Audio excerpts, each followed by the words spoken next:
feel odd to me at all. And actually, I had originally met Arya when I was a child. We had a spaceship visit my house when I was like 3.5, and a tornado hit the house. And later I went and looked, and there really was a tornado that hit that neighborhood. And in that energy was her spaceship. And I have memories of being on that spaceship and them taking me out. And then I had a problem with my lungs, and they're like, yeah, this isn't going to work. We got to take her back. And so I ended up getting pneumonia, and they brought me back, and it knocked down a tree in our neighborhood. And my dad, who, this would have been like, 1970 or something. The rest of his life, every once in a while, he'd put me in his car and he'd say, let's go look for the aliens. Because he definitely had interactions that night, and he wouldn't talk about it a whole lot. Except he did say, yeah, there were aliens that night, and I met them.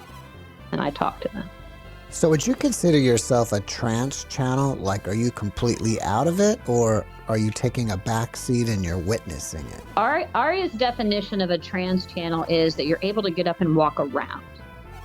So I can get up, walk around, talk. I don't have any problems. I can do that. So in that regards, I'm a trance channel. Unconscious channel is you don't remember it.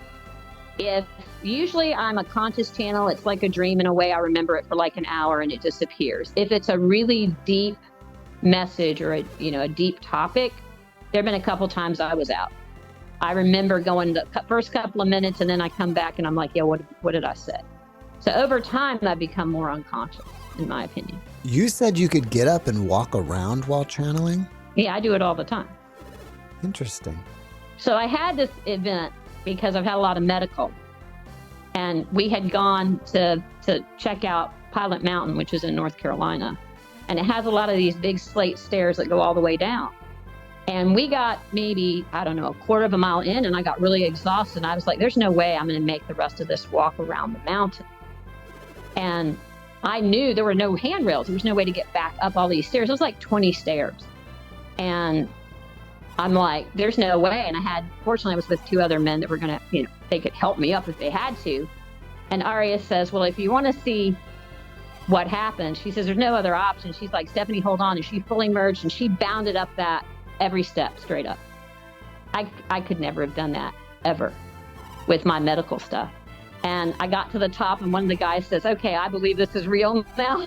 Not that he didn't believe it before, but she's only done that a couple of times where she's fully like, and we're walking and off we go, Would you say that you're hearing Arya's voice and then you're repeating her words, or it's not even you talking or hearing, you're just like letting Arya completely take over your body?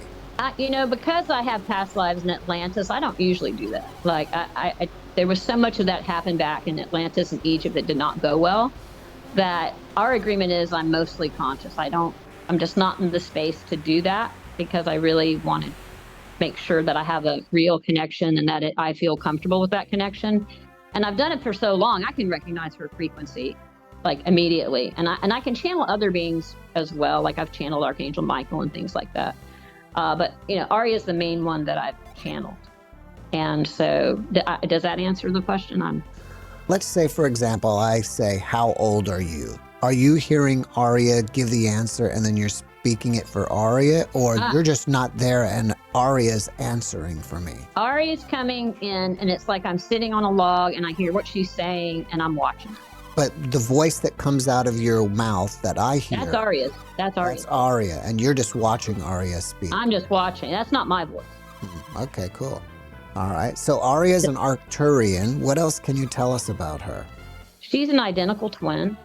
And there's a prophecy on Arcturus that there were going to be 16 sets of these identical twins that were born, that were going to change the fate and the direction of the Arcturians. And so they were upset when this happened, because these babies just sort of appeared. And so she was sent off to a Sirius home planet, and she grew up mostly on a Sirius star system. So she speaks what's called Ancient Syrian. There's 2 versions of Sirius language, and she speaks Ancient. And then eventually they decided she wasn't, it wasn't going to affect their history, and then they brought all these children back. But it was a big part of that prophecy. So she's very advanced in her culture. She was very advanced. Well, I guess we should just get right to it. Do you have to like prepare or do anything to get set up? So what happens is I'll say, I intend Arya.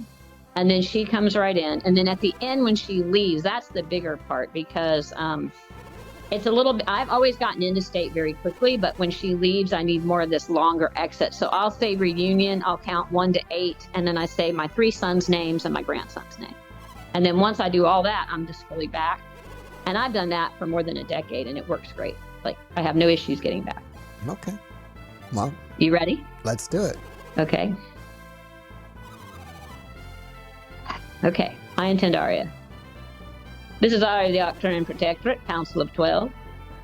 Well, hello, Jeff. Hello. I get to actually see you. Last time we were on the phone. Yeah, I know. It's great to have you again. All right. Arya, where are you right now? Are you like standing next to Stephanie but in a frequency that she can't see you, or are you coming from a spaceship? I'm projected in on a frequency standing in the corner of the room because she got used to that years ago, and I'm on a friendship. Her name is Evie. Stephanie calls her Evie. And so I'm in orbit around the planet would be the best way to put it. Are you in a ship with a crew of a bunch of people also from Arcturus? So about a year and a half ago, the Intergalactic Federation had a huge ship. It's one of these long cigar-shaped ships that's black. And it used to be 3 or 4 planets away. And when things got kind of dicey here a year and a half ago, they brought that big ship back here. So then a lot of I'm a diplomat. So a lot of the people that do diplomacy either they stayed with a friend on a friendship or they brought their own ships. And so Evie is very powerful being. And so I just decided I would stay on her ship versus I usually stay on the ship with the Sirius contingent, with those from Star System Sirius, is where I normally am. But I like we're friends, and so I'm on her ship. So she's more what we call a progenitor.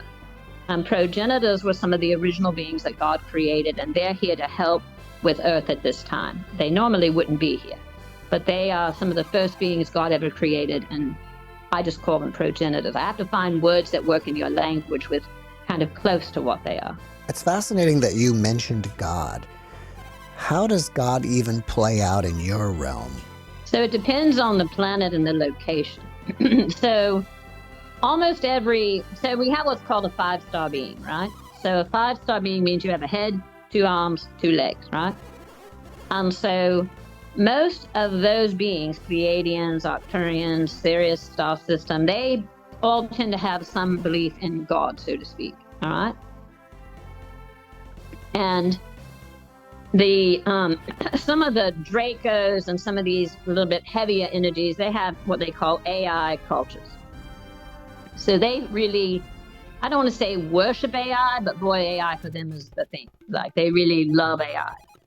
And Venus is a unique planet because it's really the only other inhabited planet in your solar system, and they are in 4th dimensional time frame, so you don't see them. And so that's more of an etheric sort of a thing.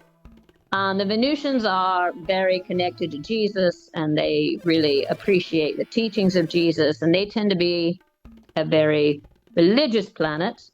And the Venusians are also a refugee planet. So they're very much this loving, kind planet. So 25% of their population are refugees that they've taken in from other cultures or wars, and they've raised them as Venusians.